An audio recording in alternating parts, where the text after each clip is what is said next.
Hi, Matt. How are you? Hello, I'm doing great. This is like a really important week because I am launching our fall go-to-market strategy, and it involves working with influencers. It's some experimental ads and possibly some creative marketing locally here in Houston or Austin, Texas. What do you mean when you say creative marketing? Like new ways to reach customers that maybe no one else is doing. So in the past, maybe like 10 years, maybe as people still use this term, but 10 years ago, we used to call it growth hacking, which is just do things that no one else is doing. Maybe things that don't really scale well, but have a really good potential to get attention. Okay. So growth hacking and so that's kind of what I'm doing. I don't like the term growth hacking that much, but I guess that's really what it is. And it's not like all in on growth marketing, but it's more like, maybe 30%, 50%, depending on how things go throughout the month or throughout September or October. Mm-hmm. I'll allocate money, just be like, okay, this money, I'm just going to treat it as a loss, and let's just go play with it and see what happens. Can you give me an example of one of the things that you're going with that's going to be a different creative? Yeah, so one initiative we're doing is working with all the co-working spaces and seeing if we can establish a partnership. So some of the costs around that is just the outreach, the ability to do the outreach and just kind of see if we can strike a deal with a local co-working spot or a local office. There's a cost to that. And then the other thing is once it's up, maybe one potential deal is as a new member goes into a co-working office, they get either a discount or an annual discount, or even just the promotion itself of ChipBot as part of their new office or new membership package. I have a question for you. This is exciting to me because this is actually a play that we were looking to do with Tend to Launch as well, of a B2B partnership, of getting partners with co-working spaces so that they would also get some type of a deal or a discount because we build brands in 10 days over there. And so with Tend to Launch, we were actually trying to take this same approach. So I had a question of how you are curating your outreach lists for co-working spaces and how that outreach is looking. Is it an email or is it something different? No, it's phone call. So no one reads their emails. No, they don't. Cold email is like for me, I am not a fan of cold email. I know at least some people in my network that can do it. Mm-hmm. At least I claim they do it pretty well. I have never been successful at least in a way where, it yields long-term results. Yeah. I always found for this specific thing, if you can either get them on a phone call or if they're small enough, just show up in person. Usually the operator is the owner or co-owner of the co-working space. So, I'm not targeting WeWork. I'm targeting like the smaller ones. Oh, I love that. Okay. And usually the owner is the person at the front door. It's like they have their own company and their own office and they lease out like little other offices in their same place. It's usually just easier to just give them a call. Usually their assistant or they themselves are the ones that's answering the call. And just be like, hey, we have a quick offer, just really quick, like 10, 15 second pitch. Like, hey, we're doing this promotion. We're working with other co-working spaces. Would you be interested? Here's what your members gain. I'm like, yes, no. If you're interested, great. We'll give you more details. No, I'll move on. And do you have your someone on your team, your staff, the one who's doing that visit or that phone call? Yes. So right now it's all phone calls, but I have tested just myself with like 2 spots in Houston, and they work well. They can work well. Now, how to scale it to where someone else can do it, it's a little different because it's not sales, but it really operates very much the same spectrum as sales. Like we're not trying to be pushy. You have to understand who they are really and know how just get to the point and just see if we can massage or persuade some type of way like, hey, can we be part of your new membership package, or even come up with new ideas? Yeah. Because we're working with smaller folks, there's no hard limits of anything. I feel like anything's on the table if we can get it to work. Mm-hmm. I think our red line is we're not trying to do revenue share or anything. Like some folks will come in, especially the more aggressive operators. They'll be like, "Oh, could we get a rev share?" It's like, no, this is not that kind of thing. It's like your members actually gain value from this. We're just trying to we're trying to make it so your onboarding is sweet. You have something more to offer where you have like more incentives as being part of your member, and vice versa. We get a potential new long-term customer. Yeah. Like it's usually a win-win. And that's how, so we kind of have to say like, hey, we're not doing rev share. That's our red line, but here's where we both can win. Actually, all three of us can win. The co-working space, ChipBot, and the tenant of the co-working space, because now when they start, usually if they're doing, not all the time, but we'll just assume they're starting their new co-working spot, they're probably starting a new business. Well, they can start a new business knowing that they're going to be able to get a little bit more high conversions on their website. Yes. That's a win-win-win all three ways. That's a win-win-win-win, because that's also something Tend to Launch is trying to do by getting them a fully loaded brand in just 10 days. Because typically if they're co-working, they're a newer business and they probably haven't wanted to spend the time or the money investing in branding. So that's kind of the same approach we were taking too, was, hey, if you're a new business, you probably need some really good branding, especially strategy, right? Which is the Tend to Launch difference. Like we don't just do the logo for you. There's like this whole comprehensive package behind it. It's the same idea. I love that. I think that's great. That's definitely an approach that we've been thinking about for a while. And it's a safer one. I think that one's a little safer. Yeah. What I'm trying to challenge these next 2 months is I'm not saying it's like really outside the box, but just go outside the typical boundary than usual. So like another one is, I can't do this everywhere, but at least one of these, there's a WeWork that's decently sized here in Houston. There's a giant ad right in front of the building to get into WeWork. Like I don't know what they're called, but like in the walkway, it's like a huge area where you can advertise. Like that's a location where I want ChipBot to be showing during business hours for like 2 months straight. Just that one spot, because and just have a QR code, have something just like they can scan, but just easily memorable. Yeah. Maybe it's like showing the graphic of like the Google search bar and just type in ChipBot and like just get that in their brain. Yeah. Coming in and out every single day. I love what you did there. I want to note this though, from a branding perspective. You just did something pretty profound. So when we talk about marketing, it's the communication of the brand that you've developed, right? And so you're talking about the brand experience of ChipBot is, first you have to go to the URL and type in ChipBot, right?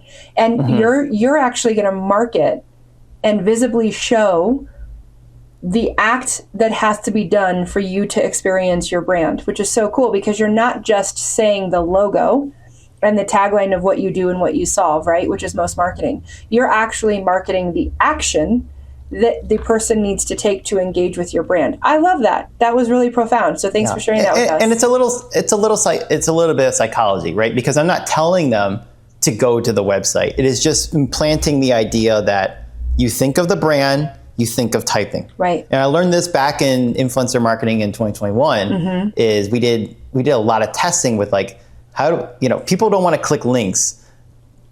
If people aren't clicking links, how do we get people to sign up? Yeah. Well, we hacked a little bit with like, we'll tell people out loud, and that kind of worked out well, but like they didn't work out the best. And then we transitioned is, well, at the end of the video, show like with your phone, zooming in on a computer with the Chrome tab, someone typing in getchipbot.com. That's it. And then what that did was people started to go like do that same action at their computer. And what we found is the behavior is different. I always thought people were on, well, this was back in 2021, 22. I think the behavior is different today. But back then it was, people would see that, they would go to their computer and do it. And back then I thought people were scrolling like under, like maybe they're on lunch and they're just scrolling on their phone, which is true too. But there's a big portion of the population where they might be just like taking a break at their desk and they see that video and like, oh, that's interesting. And they just immediately just shift to the computer, like they're right there. Yeah. And what we found is that, that was able to produce a lot of signups. That's great. Now that was based in 2021 to 2023 behavior. Okay. That doesn't work as much today. Why not? I think it's because everyone's doing it. I don't know. Too common? I think everyone's doing it. So everyone sees like, I don't want to do, I've already done this thing before. Okay. We still, like if we don't do it, we definitely see a lower return on value, but it doesn't work as, maybe it's just videos entirely. They're just not as impactful as it was back in, during the COVID years. So these days we have to do a little bit more creative things. You started today's show with a feeling. So you said, I'm excited because I'm getting ready to launch the fall marketing, which is all of this kind of growth hack marketing, right? Creative marketing. I wanted to ask you, what makes you excited as a founder to launch marketing? It's like a hunt, right? So you're beginning the hunt for your next 1,000 customers. And that's how I think of it in my head. It's the chase. We go in back like in dating. It's the chase. You're chasing new interest and new leads. You like the chase. I mean, I think it's really hard to be in sales or marketing if you don't like that, because then it's all analytical, right? And analytics is not what doesn't build that human connection, because there's this like kind of, to me, it's more like a driven thing. Like I'm driven to figure out how to do it. So I'm excited that I'll do, there's a human emotion that emerges out of that. You don't get that emotion if you're all on the analytics side, or we get these other weird marketing hacks, and these are considered growth hacks too, to some. But like today, someone's doing this growth idea where they're just sending me random calendar invites. I'm never going to go to that. But that's where when you're on the other side of the spectrum of growth hacking, it's like you're just trying to spam as many people as possible. These are creative ideas, but to me, they don't get sales. And if you do get sales from it, that's not the right customer you want, in my opinion. Yeah. So that's why I like this side of the marketing, because this is all coming from, driven from the founder. It is, I have a lot of personal excitement in it, because I don't know if it's going to work or not. So there's this like unknown factor to it. And every time I do one of these, it's always completely different. Every time I go in with some type of loose plan, it never goes a plan. It never follows a plan. So even this co-working stuff, there's a very high chance it will not work, or maybe it's like, what typically happens is mixed results. Like the idea definitely works, but there's no ROI. That happens actually a lot. Okay. I'll put $5,000 into an idea, and I get $5,000 back. And I was like, okay, or $4,000 back, or $6,000 back. It's like, okay, I mean, works, doesn't, whatever. Yeah. There's risk involved, so it's like, right? It's risky. It's just like how we like to gamble. There's risk, and you're playing a game, and you don't know the outcome, and there is risk, but with risk, there is reward. So you're trying to see if there's reward with this risk of investing this money on an unknown, right? And I think what you're saying is when people operate on the other side of the growth hack marketing scale of, I'm going to send cold outreach, I'm going to spam as many people as I can, there isn't really a lot of risk in that, because it's safe and it's been done forever and it doesn't work. It's washed out. It's just the noise, right? Well, it must work a little bit if people are doing it. It just might be just like a really, really small. Really small, right? And I think at that point, you're probably risking tarnishing your first impression and your brand reputation with that versus enhancing it, because someone might see that and go, oh, I never want to work with them, or, oh, they're just another one of those companies that's paying somebody to do that marketing, right? Just with all those LinkedIn messages that you get left and right. Being a founder, you're sold something all the time. So it really does look tacky, right? So if you are really truly a good person in work who is ethical and trying to connect with humans, but you're using one of those services or AI or a bot, something to do that mass cold outreach on LinkedIn or otherwise, we don't know, right? That's not right. The risk. What's another one? This is like my pet peeves. Okay. Like I always find this,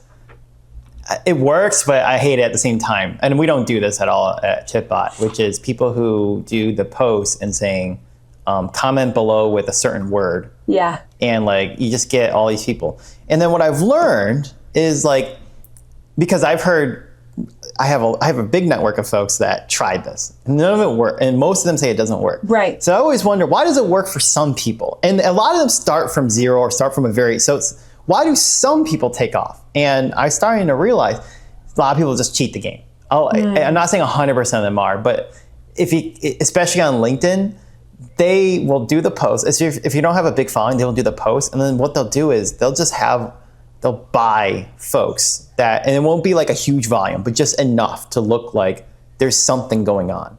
There's a way to really mask it, to make it not so apparent, where it's like, if you did this as your first post and you see like thousands of comments, it's not going to work. But if you like see 3 or 4, you can think it's legitimate. Those could be fake too. So there's a strategy, there's a build up. Is that algorithm where you build up hacking? And you keep doing over. Do you think that's algorithm hacking? Yes, We're all just sick of because the more algorithms? comments are a signal. Comments are a signal. Exactly what it is, because we know the more engagement you get with a post, the algorithm's going to like that and share it more widely. So that's just algorithm hacking then. And that just, because we're all just sick of what's being fed to us. We're put in these confined spaces with these rules in order to reach people.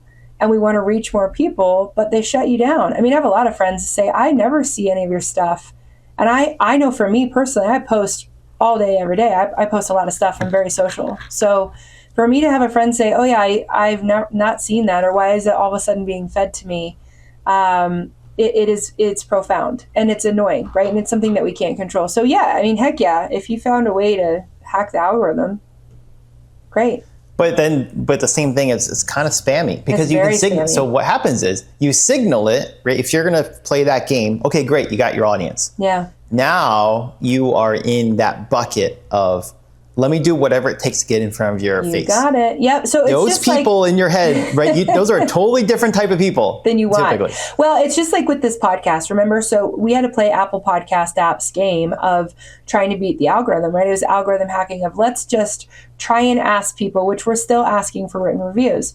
You need a written review in order for the Apple algorithm to start noticing you and ranking you in podcasts for you to be slightly successful, right? And so we've had to personally outreach, many people, friends and family. Hey, can you write us a review? We don't want to play the game. It feels spammy. It goes against a lot of ethics and marketing. It is spam. No. It doesn't feel. It is 100% spam. But to play the game on the platforms and all of the shit that we're given to actually perform and be found, right, and be noticed, you have to. And so that's what sucks about all of marketing right now. I feel like it's to even be noticed by people who personally know you. Let me go ahead. Let me take a step back there, because creative marketing is all about breaking rules. That it's just what rule are you willing to break? Where's the true hard boundary and what's the soft boundary? Okay. Right, because. So you're saying let's not play by the rules. Fuck it. Let's go around the rules and let's connect with people in a different way. Rules are just suggestions. Exactly. I mean, at the end of the day, rules are just, they're not. They are just suggestions. A speed right? You put a speed limit of 60 miles per hour. If you go 61, what happens? Most of the time, nothing. Nothing. So, in Colorado, if you go 70 in a 60, you're normal.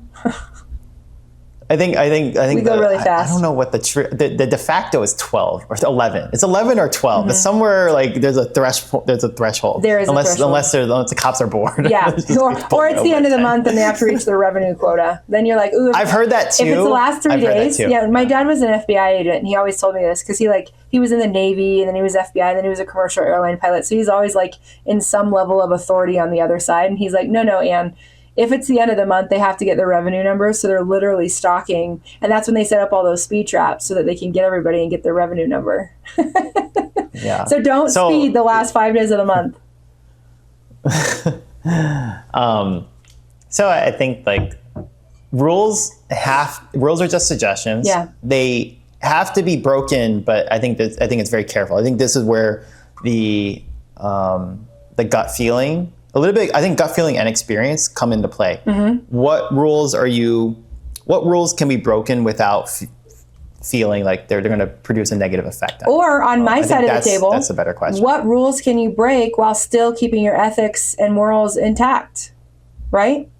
I think it depends, because you can look at it from your perspective, but then everyone else's perspective is very different.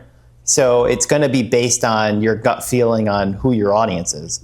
Because that's at the end of the day, when I think about the go-to-marketing strategy, I'm not thinking about really too much about ChipBot's branding or even my personal. I kind of think of it as in the shoes of my audience or potential customers or whatever. How would they perceive it? And that's where I start. That's where I start everything. Actually, even product.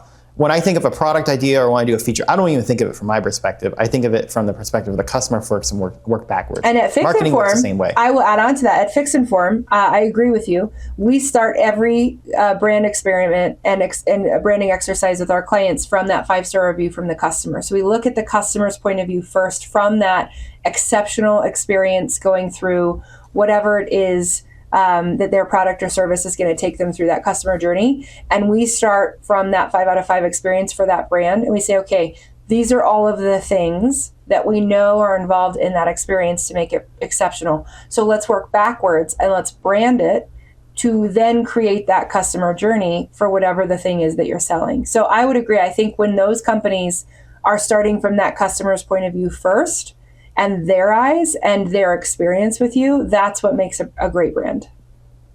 It's hard to think like that first unless you have experience. And I say this because I work with a lot of businesses a lot of them are first time. Yeah. And then including even my own experiences, you want to think on your own vision too. Mm-hmm. It's a really hard balance of saying, I have a vision and I'm trying to test that vision out in the world. Yeah. And then you have to balance it with customer feedback. If you don't have enough customers though, you don't quite know what is good feedback and what is just feedback that's noise. Right. It's really hard to tell the difference unless you have enough data to find the pattern. Well, especially so if you mentioned 5-star reviews. You mentioned 5-star reviews. Yeah. Right? Mm-hmm. 5-star reviews also have a bias. So for example, a lot of our 5-star reviews come because we have great customer support. That masks any issues we have truly in the product level. And vice versa. A negative star, you might have a great product, but just for some odd reason, there was a hiccup that day or there's bad support, or something like in that realm. And they get a bad start. So that's also not really high. It's highlighting one point, but unless it's a trend, you don't really quite know. And 5 stars tend to mask more. I think if you get 1 stars, you got something. You'll find a pattern very quickly. But if you have like a lot of 5 stars, you don't quite know. Are they really excited, or is it just something in that moment? The 3 stars, the 4 stars, that's what I like the best because I can tell.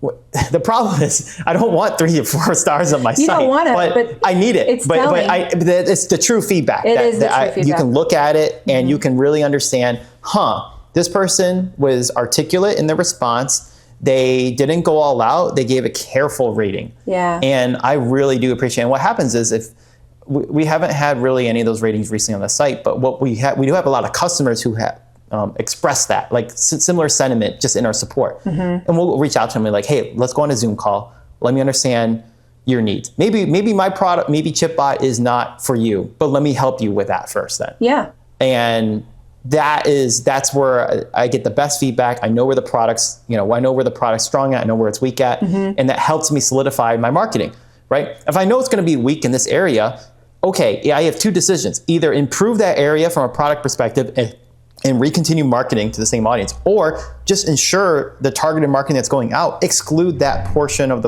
that audience that's looking for that feature, or totally just disregard it because it's just wasting money. Yeah. So that's why I love talking to customers from that perspective. Well, I was going to say it's good you're talking to customers because I was going to say this: what if the founder is not their target market, or they can't possibly relate to the target market that's going to buy their thing, right? Then in that case, you can't really go through the branding exercise from that 5 out of 5 star review or that ideal review of the customer journey. You have got to talk to people who are the target audience. And that is something that comes up a lot in my work in branding. It's, well, what if I'm not the ideal client or customer? What if I'm not the person that's going to need or want this? What do we do? That's when we focus group. That's when we go look at competitors and we look at who their target audiences are, and then we find those target audiences in the research. That's when you go get the feedback that you need.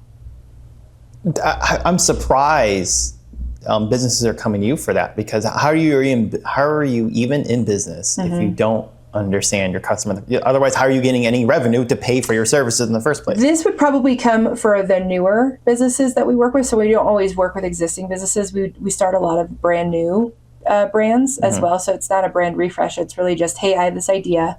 I want to bring it to the market. We work with a lot of startups and new businesses. And so that's when they would say, I think it's this, this, and this. I think that it's going to be this person, but I want to test that. And so we've done some surveying, we've done some focus grouping, because that's when you don't know that you want to launch until you've tested it. Now, you can also do it a different way, which you've talked about, where you launch and then you get the feedback and then you start shaping and molding. You don't really know until you actually do it, right? You send it first and then you go back and you measure. That's what the startups in tech do. They launch it and then put a Discord channel up. Yes. And basically they use the Discord channel as a feedback channel, and they can understand who's using it, who's not. That's why they give away the product for free, because they need to see, is this something worth reinvestment? Right? When you launch a brand, you launch a product, you don't even know if it's going to work. You have this idea, but you really got to test it. Right. You have to have enough data. It can't be like 10. I mean, maybe some it's 10, but I see it as, I think about 100 customers, or maybe if it's a product, it's 100 active users, maybe 50 active users. That's when you can start seeing patterns and being able to see where to go. Until then, it's Wild West. You could do anything. It could be up or down. You don't know. Yeah, you don't know, right? And you have to have those feedback channels, right? I love that you are a founder who talks to your customers, and not just asks for the review, but you want the actual testimonial or the conversation about the process as it's going. This is something fun that we do at Fix Inform. I usually ask clients for reviews in the middle of the process. And some of the clients are like, well, I'm not ready to write one yet, which is fine. You write it whenever you want. But I start that conversation while we are working together, because A, the emotions are fresh, we're in it. But B, I don't want them to just talk about the result. I want our reviews to talk about the middle, the work in it, right? Like, what was something that we just did, in this process of work that is notable? Or if they say something unsolicited in an email, right? And this was so great, or I didn't like this process, or I thought this was going to be different, whatever it was. I invite people and build that awareness that, hey, I'm going to really want to review in the middle, because I think that is a great place to start sharing feedback of something that was great, you weren't expecting, or maybe a shift that happened or we had to fix something. I mean, I'm trying to get as much authentic, raw feedback in my reviews, but it is hard. It's hard to get people to share what's actually going on. And you're right, the 5s are often masking something, because there was something that happened, but it was how we resolved it, right? Right. And that also goes to show, like, the 3 and the 4s, as a consumer, I feel bad when I'm writing someone a 4-star review. And there's a part of me that really doesn't want to, but I go, no, it's the truth. It wasn't 5 because of X, Y, and Z, but it was so good and I really like them. But for me as a consumer, if it's not a 5, I'm really hesitant to write it, or if it's not a 1, right? It's either a 1 and I hate you and I wish it's 0, or it's a 5 because I feel like I need to write you a 5. Because when you're writing a positive review, you love it or hate it. But to give that feedback that's the 2, 3, or 4, that's in the middle and there's some reasoning behind it, it doesn't feel good. I don't know. I don't know why that is. When I'm writing a 4-star review, I'm like, ugh, I don't know. Should I even do it? So here's a on the same topic of different types of growth hacking. I'm curious, if you put up 2 landing pages and you put one that says we have 10,000 4.8 star reviews, and then you have another landing page, same thing, but one links to Trustpilot and one doesn't. I wonder if there would be a difference in conversion rates or not. Because I've always, on the topic of that, like, I'm always I always lean on, because that's the North Star for me. It's like, there's an honor code, there's ethical policies, right? Yeah. But I know in business, we go back to rules. No one has to play those rules. Those are self-imposed rules. It doesn't mean someone else has to follow them. Yeah. So there's other people that put like 10,000 plus. They'll put the little faces. They'll pull them from stock imagery or AI generated faces. Put 10,000 reviews. Looks great. So then you have 2 landing pages. One has legitimate reviews, and one that doesn't. Would they perform the same? I think they would. They would perform very identical, because I look at our traffic And very few people from our main website actually go and click into reviews. Yeah. And this goes into a whole nother conversation. Are reviews even worth collecting?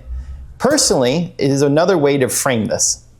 You should use reviews as only for feedback, with the secondary benefit as if anyone ever wanted to look you up, you got creds. Yeah. Right? It's like someone saying, I graduated from Harvard. Someone says if they graduated from Harvard, well, it's not like we're asking for the degree. It's like, okay, great. You trust. Yeah. But I think the same thing happens with reviews. That's how I treat reviews. Like, it's feedback first. It's great. We have a public area for feedback that is structured, and there's nice little green stars. Perfect. That's what we're going to use it for. I'm always trying to grow it because it helps with understanding our product in real time and hopefully in an unbiased area. And then secondary, for anyone who is those fact checkers or want to really look us up, it's there. We got good books. And that helps me sleep at night. Yeah. I can sleep at night knowing what we say is truly what we have. Mm-hmm. And I feel like there's definitely other businesses that don't care. Just don't care. And I think that's where rules don't matter. In their eyes, who says we need to have these as real reviews? If you want real reviews, okay, great. I'll go on Fiverr and go get 10,000 reviews, and now they look real. Now you can't tell a difference. Yeah. You really can't tell a difference at all. Yeah. And I think that's where there's a difference between how you run your business and the ethics you have, but also highlights that there are truly no rules in this game of marketing. You can do whatever you want. Yep. And it's hard as a consumer. You don't really know what's right or what's true or not until you're in it. You got to be in the system, and then you really know who that company is and what they are about. This is carrying over a conversation I did on another podcast this morning, and it was talking about the manipulation in marketing and why I shifted over to branding from marketing. I have a degree in business marketing, and it is very much this: if you are not a founder who has ethics as your North Star, who really is guided by your own moral compass, then what? Because marketing is mostly manipulative, right? If you don't have it, you need it. If you don't need it, it's a fine line. No, it's a fine line. It's persuasion. Yes. You have your persuasion on the left side and manipulation on the right side. Yeah. Even myself, it's right at the line. Yes. And the goal is for some, they actually want to be more manipulative and less persuasive, and that's their fine line. And I'm on the other side. I'm going to be as persuasive as possible, but never cross any manipulative. Mm-hmm. And that is a human trait, right? The human trait has to come in of the human's comfort with different ethics and moral code and saying, okay, I am comfortable with this. I want our company to be using this. And I'm not, right? And so marketing is interesting. I like the growth hacking side of the marketing, where it's not playing by the rules that we're forced to play with the algorithms, and that questions ethics. But it's getting outside of that, and it's becoming human again. And you said it at the beginning. It was great. You literally go in person or give them a phone call, which are two methods to a target audience that are the most human connecting way of marketing that you can do. Marketing, again, should just be the communication of the brand, right, in the different mediums that exist. And so if you think about all of the different mediums that exist, most of them have algorithms that we have to play the rules of, which suck. But then you get outside of that, and you are being a human saying, I'm going to do an in-person visit or a phone call. That's awesome, right? That takes more labor.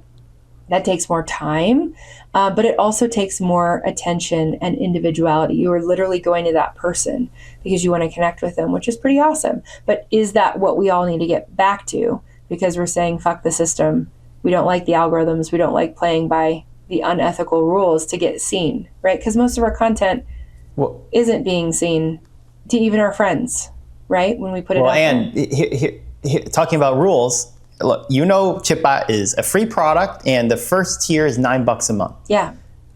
You know what it takes to call someone in person. First of all, no one's a lot of people aren't going to answer. Mm-hmm. Second of all, if you show up in person, they don't want to hear you selling anything. Even though I'm not selling monetary. To them, it's still selling. Right. Right. No one wants to hear that. So there's a lot of waste of time, and even that partnership, they say it sounds like a great idea, but 75% chance of failure still. So what am I getting back in return? So here's another rule that you don't always have to follow.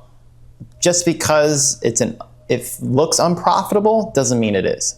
Because a lot of the situations for ChipBot is there's a big network effect. Sometimes one of these, I'm not going to use co-working example because I don't have a history on that, but we have similar efforts where maybe we spent $30,000 and got 0 ROI. Okay. Nothing returned. What happens is maybe we did the same strategy, spent another 5, now we're at total 35,000 in the full campaign or campaigns that follow the same idea. What happens is sometimes the idea does work, you just needed to give it more time or more iteration, and all that money comes back at one period of time.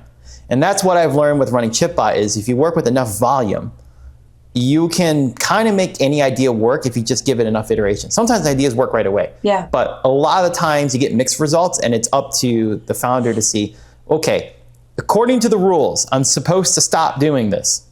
However, my gut says no, and I still have enough money in the bank to burn it all. So let's go and try it again.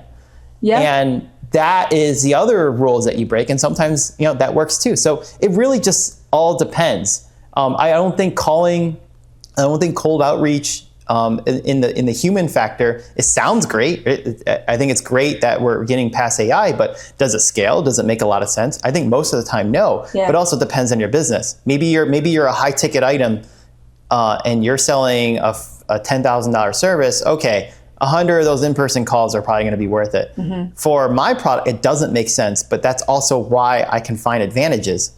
I am nimble enough. We have enough of a profit margin to do experiments that just says, just go burn all the money. It's okay, because our competitors aren't going to do it. Yeah. And we have enough goodwill with our current customer base where all that money will get replenished. And we have basically, I treat it as bullets in the chamber. Yeah. We have a lot of bullets we can fire. And that allows me to do things that no one else can do. That includes unscalable things, and that's where the creative stuff comes in. Yeah. Because if one of them hits, and one of them hits in the right way, right? You go right place, right message, right time. Yep. Then all the money comes back, and often even more than what you projected. You got it. And a lot of times it just needs one. And this is what I reminded someone the other day at a networking event.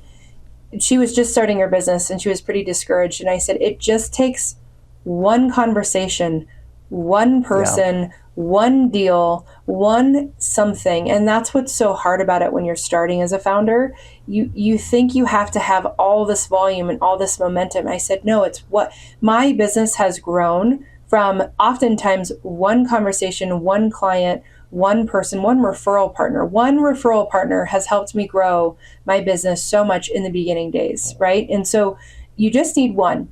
And so you're kind of fishing through all of these events and connections and phone calls and networking, and you get one hit that then blows up your concept, right? They help you build out the business model that you were really going for, or they helped you with a big customer or a customer that has all of your customers, right? You just don't know what it's going to be. But that's kind of the optimism in me coming out, right? It's because I've experienced it. In 11 years of entrepreneurship, it took one person, one conversation, one client that leveled me up massively to the next place. And I look back on that and go, wow, it was only one. That was one thing. And then all of a sudden I started playing the game differently. And that's it. And so it really is pretty remarkable when you think all the things you're doing. Let's say you hit one co-working space with your growth hack that you're working on right now. You hit one, and they become, some massive partner for you that they start telling other co-working spaces because they all know each other, right? And then they become your marketing and your word of mouth. It was that one relationship that then grew all of your revenue tenfold because they are marketing for you, right? It just takes one.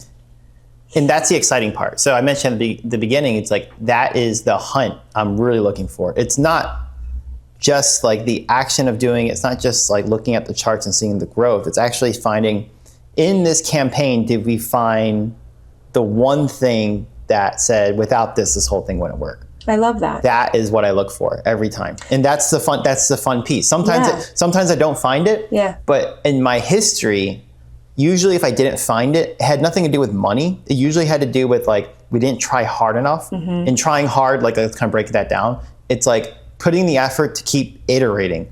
A lot of times people think it doesn't work, do the same thing over and do the same thing over. I mean, I know marketing, it's not deterministic, meaning the results can change even with the same inputs. Right. But I found it to be a lot easier to say, no, you keep changing things a little bit. Use your intuition. I think that's where the intuition really kicks in a lot. It's like follow where the breadcrumbs are taking you and just keep looking at it. Don't look at the data daily either. It's like a fine balance. Like maybe it could be every few days, it could be every week. Every business is different. I know e-commerce might look at it daily, but for us, I try to look at the data every 3 days, every 3 to 7 days. Yeah. And just tweak, monitor. Sometimes you have to sometimes I go 3 steps forward. I find out I got to take 3 steps back.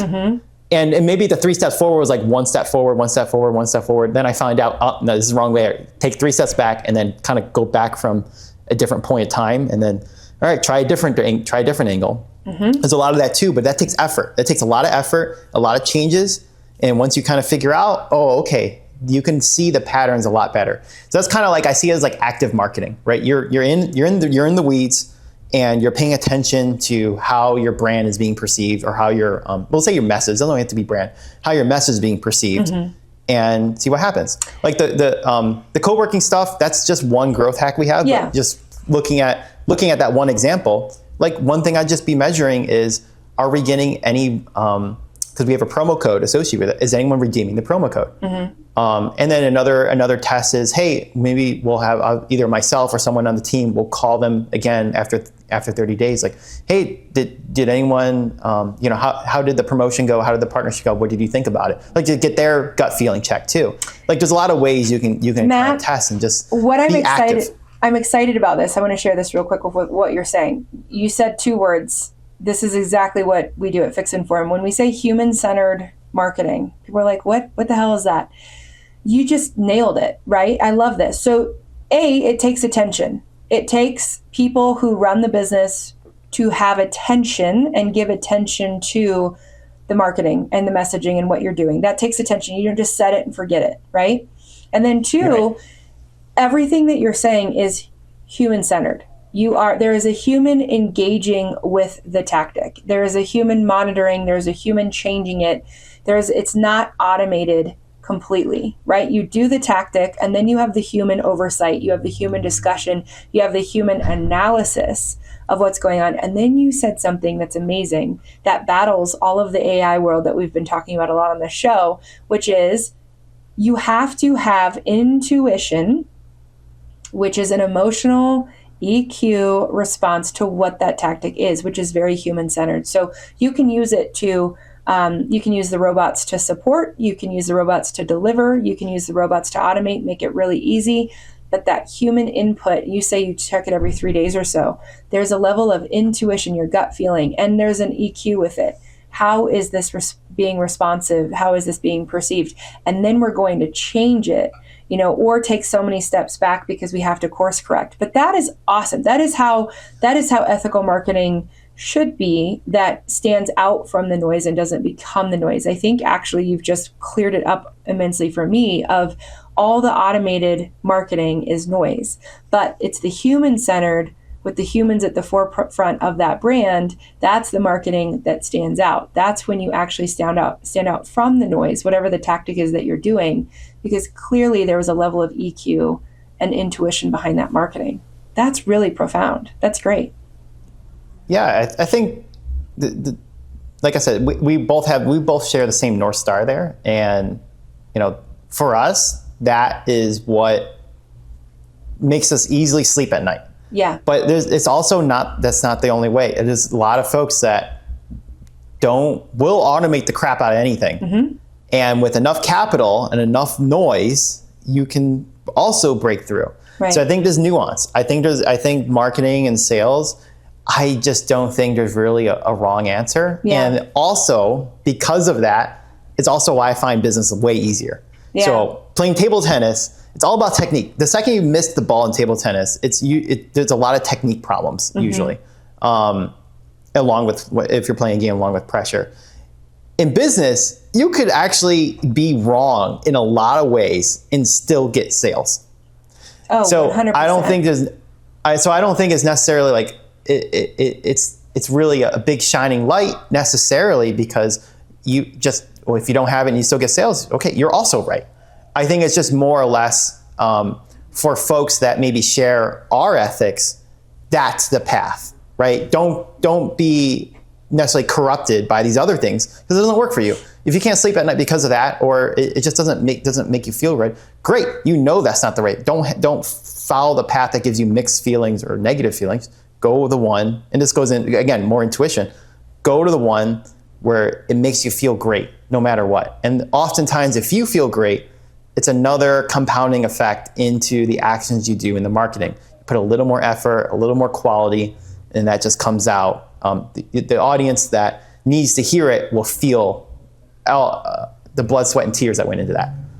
I love that. I feel like that was a really complete ending to today's show. So if I may, I was going to wrap it up by saying, hey, can you, if you're listening, please go into the Apple Podcast app. If you like our show, please write us a written review because Matt and I don't like asking this question, but we know we have to play Apple's game in the algorithms, and it has to be played for us to start ranking anywhere, to be found anywhere in the world, so we know. So I'm going to ask that silly question at the end of the show and say, please write a written review of the show if you have any words, good or bad, to share with Matt and I, because we just shared with you how much we love your feedback. Please help us with your feedback of the show. And thank you for listening today. Thanks, Matt. This was really insightful. It's great chatting with you. This is great. Thanks. Talk to you later. Bye, guys.